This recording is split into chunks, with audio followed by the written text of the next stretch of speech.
महाराष्ट्राचा आवाज, आपल्या हक्काचा. नवा आवाज महाराष्ट्र न्यूज चॅनल मध्ये आपले स्वागत आहे. तर पाहूया आजच्या महत्त्वाच्या काही घडामोडी. उल्हासनगर कॅम्प नंबर 4च्या श्रीराम चौकात असलेल्या ॲपल बार मधील दारू विक्रीला बंदी घालण्यात आली आहे. रात्रीच्या वेळी राज्य उत्पादन शुल्क विभागाकडून ही कारवाई करण्यात आली. दारू विक्रीसाठी ठेवलेल्या फ्रीजरला देखील पोलिसांकडून सील करण्यात आले. ॲपल बारची मालमत्ता ही मधु तेजवानी यांच्या मालकीची असून ती 2022 पासून रोहित पांडव यांना भाडेतत्वावर देण्यात आली.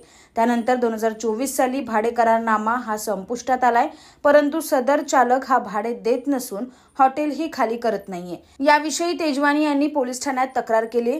हॉटेलचं लायसन्स मधु तेजवानी यांच्या नावे असून त्याची मुदत संपलेली आहे. याविषयी राज्य उत्पादन शुल्क विभागाकडे त्यांनी तक्रार नोंदवली होती.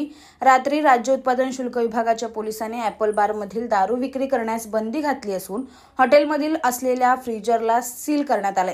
आता या प्रकरणी मधु तेजवानी यांनी पोलीस उपायुक्त सचिन गोरे आणि राज्य उत्पादन शुल्क विभागाला अर्ज देऊन सदर मालमत्ता हडप करण्याचा डाव असून योग्य ती कारवाई करण्याची मागणी केली.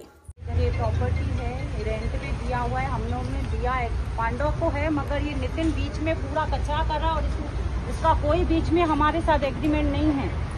हमको बेवजह का परेशान कर रहे हैं, भाड़ा देना बंद कर दिया है, एग्रीमेंट खत्म हुआ, एग्रीमेंट भी पूरा हुआ है. ये हमको बहुत परेशान कर रहे हैं और टेरिस पे हमारा काम है तो ये हमको टेरिस पे नहीं जाने दे रहे. इनका उधर कोई वास्ता नहीं. तो आपने अभी कंप्लीट किया था तो क्या पहले तो कुछ एक्शन नहीं लिया हुआ, अभी एक्शन लिया है इन्होंने. जब हम लोग ने लेटर पे लेटर भेजे, पुलिस एक्शन में नहीं है.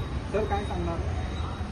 अनुक्त याचिका मधु तेजवानी यांनी दिलेला विनंती अर्ज अधीक्षक राज्य उत्पन्न ठाणे त्यानुसार निरीक्षक राज्य उत्पन्न उल्हासनगर नगर यांच्या विभागाने आज रात्री त्यांच्या विनंतीनुसार मद्य विक्रीचे व्यवहार बंद ठेवण्याबाबत त्यांनी विनंती केली होती, तर ते व्यवहार बंद ठेवण्यात आलेले आहेत.